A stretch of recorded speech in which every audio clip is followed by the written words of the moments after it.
आता पुढची बातमी छत्रपती संभाजीनगरमधली आहे। छत्रपती संभाजीनगरमधून काही मुली बेपत्ता होत असल्याची प्रकरणं समोर येत आहेत। संभाजीनगरमधून 10 तरुणी आतापर्यंत बेपत्ता झालेल्या आहेत असं समजतंय।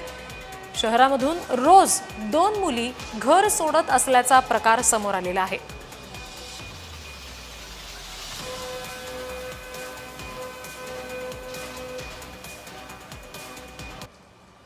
पुढची धक्कादायक बातमी शिर्डीमधून आहे। अवैध व्यवसाय सुरू होते आणि त्या सगळ्या संदर्भात पोलिसांनी धाड टाकलेली आहे असं समजतंय। अवैध वेश्या व्यवसायावर पोलिसांनी कारवाई केलेली आहे। शिर्डीमधली ही बातमी आपण बघतोय। अवैध वेश्या व्यवसायावर कारवाई करण्यात आलेली आहे।